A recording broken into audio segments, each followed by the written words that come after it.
안녕하세요. 하루 필수 말씀 충전 하필 큐티 조정환입니다. 오늘 함께 나눌 하나님 말씀은 고린도후서 11장 16절에서 33절 말씀입니다. 거듭 말하지만 아무도 나를 어리석은 사람으로 생각하지 마십시오. 그러나 여러분이 나를 어리석은 사람으로 생각하려거든 어리석은 사람으로 받아주어서 나도 좀 자랑하게 놓아두십시오. 지금 내가 하는 말은 주님의 지시를 따라 하는 말이 아니라 어리석음에 빠져서 자랑하기를 이렇게 장담하는 사람처럼 어리석게 하는 말입니다. 많은 사람이 육신의 일을 가지고 자랑하니 나도 자랑해 보겠습니다. 여러분은 어지간히도 슬기로운 사람들이라서 어리석은 사람들을 잘도 참아줍니다. 누가 여러분을 종으로 부려도, 누가 여러분을 잡아먹어도, 누가 여러분을 골려도, 누가 여러분을 얕보아도, 누가 여러분의 뺨을 때려도 여러분은 가만히 있습니다. 부끄럽지만 터놓고 말씀드립니다. 우리는 너무나 약해서 그렇게는 하지 못하였습니다. 그러나 누가 감히 자랑을 하려고 하면 나도 감히 자랑해 보겠습니다. 내가 어리석은 말을 해보겠다는 말입니다. 그들이 히브리 사람입니까? 나도 그렇습니다. 그들이 이스라엘 사람입니까? 나도 그렇습니다. 그들이 아브라함의 후손입니까? 나도 그렇습니다. 그들이 그리스도의 일꾼입니까? 내가 정신 나간 사람같이 말합니다마는 나는 더욱 그렇습니다. 나는 수고도 더 많이 하고 감옥살이도 더 많이 하고 매도 더 많이 맞고 여러 번 죽을 뻔하였습니다. 유대 사람들에게서 40에서 하나를 뺀 매를 맞는 것이 5번이요 채찍으로 맞은 것이 3번이요 돌로 맞은 것이 1번이요 파선으로 당한 것이 3번이요 밤낮 꼬박 하루를 망망한 바다를 떠다녔습니다. 자주 여행하는 동안에는 강물의 위험과 강도의 위험과 동족의 위험과 이방 사람의 위험과 도시의 위험과 광야의 위험과 바다의 위험과 거짓 형제의 위험을 당하였습니다. 수고와 고역에 시달리고 여러 번 밤을 지새우고 줄이고 목마르고 여러 번 굶고 추위에 떨고 헐벗었습니다. 그 밖의 것은 제쳐놓고서라도 모든 교회를 염려하는 염려가 날마다 내 마음을 누르고 있습니다. 누가 약해지면 나도 약해지지 않겠습니까? 누가 넘어지면 나도 애타지 않겠습니까? 꼭 자랑을 해야 한다고 하면 나는 내 약점들을 자랑하겠습니다. 영원히 찬양을 받으실 주 예수의 아버지 하나님께서 내 말이 거짓이 아님을 아십니다.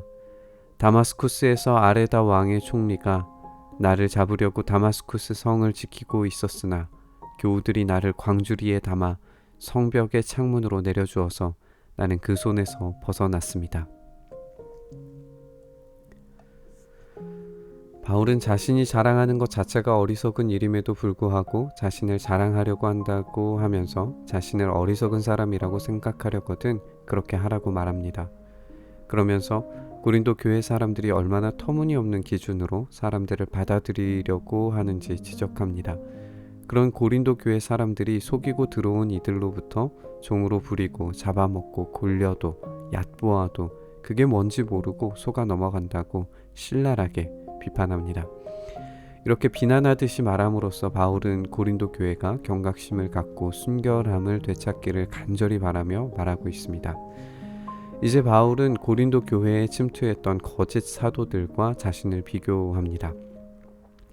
바울은 히브리 사람이고 이스라엘 사람이며 아브라함 후손입니다. 그리스도인으로서 더 많이 수고하고 더 많이 감옥에 갇히고 더 많이 맞고 죽을 뻔했습니다. 맞은 것으로 하면 유대인들에게 매를 5번이나 맞았다고 합니다. 바울은 이방인의 사도로 활약을 했지만 여전히 회당으로부터 말씀 사역을 시작함으로써 동족인 유대인들의 회심에 대한 관심과 노력을 멈추지 않았다는 이야기이기도 합니다. 채찍으로 3번 맞고 돌로 1번 맞았죠. 돌로 맞은 것은 루스드라에서 있었던 사건이었는데 정말 죽은 줄로 생각이 들 정도의 그런 사건이었어요. 사도행전에서는 바다에서 파손당한 것이 1번밖에 기록되지 않았는데 바울은 이미 파손당한 것이 3번이고 망망대해를 하루 종일 떠다녔다라고 그렇게 이야기를 합니다. 실제적인 죽음의 위기 이후에 여행을 하면서 필연적으로 겪게 되는 자연에서 또 일반적으로 경험하게 되는 위기들에 대해서도 이야기를 해요. 물의 위험, 강도와 동족과 이방 사람과 도시와 광야와 바다와 거짓 형제의 위험입니다. 세 번째 목록들은 주관적으로 자신이 겪었던 어려움들의 목록이에요. 수고와 고역과 밤을 지새우고 줄이고 목마르고 굶고 춥고 떨고 헐벗음. 이런 수고와 죽음의 위기, 또 필연적인 위기와 자신이 경험하는 마음의 짐들을 자랑거리로 늘어놓습니다. 고린도 교회에서는 이런 것들이 무능력이고 인정받을 수 없는 기준이에요. 그런데 바울은 이런 약점들을 자랑거리로 지금 꺼내놓고 있는 겁니다. 바울은 스스로 잘난 체 하면서 높이 들어 올리는 거짓 형제들로 인하여서 넘어지고 쓰러진 형제들을 걱정합니다. 그들은 강한 믿음을 가지고 있다고 하면서 오히려 약한 형제들을 넘어지게 만드는 존재들이에요. 바울은 애타하면서 그 약한 지체들을 위해서 약해지고 그들의 실족을 애타는 심정으로 바라봅니다. 고린도 교회는 이 진심 어린 이야기를 깊게 새겨 들어야 해요. 결코 강한 자가 약한 자를 억누르면서 무시하는 것이 교회의 모습이 되어서는 안 됩니다. 그러면서 바울은 이 자랑이 얼마나 허무하고 잘못되었는지 다시금 역설하면서 자기의 매우 초창기 경험 한 가지를 들려줍니다. 바울은 다메섹으로 가는 길에서 예수님을 만나고 회심하게 되죠.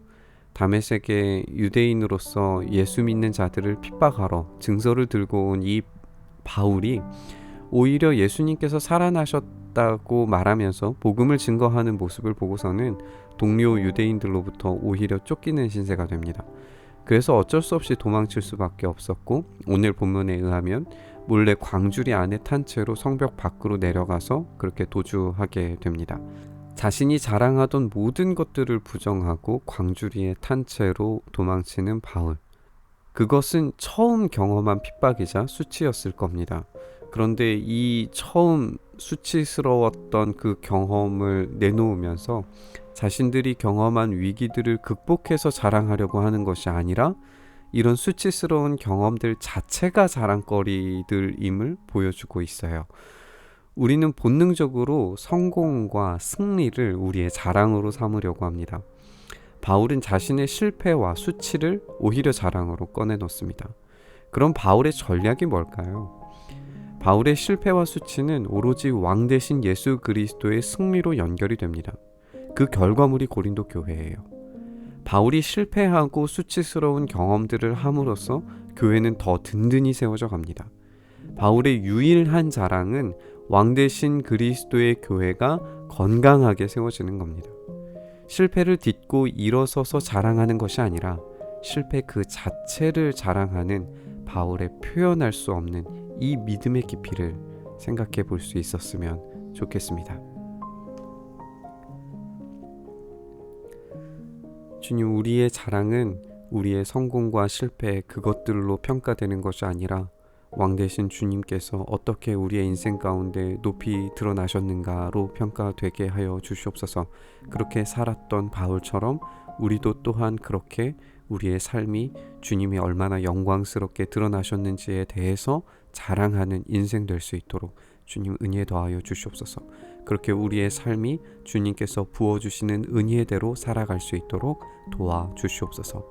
그렇게 이끌어 가시고 인도하시고 우리의 삶 가운데 높여지시기를 간절히 소망하며 우리 주님 예수 그리스도의 이름으로 기도드리옵나이다. 아멘. 오늘 부딪힌 말씀을 가지고 함께 기도의 자리로 나아가시죠.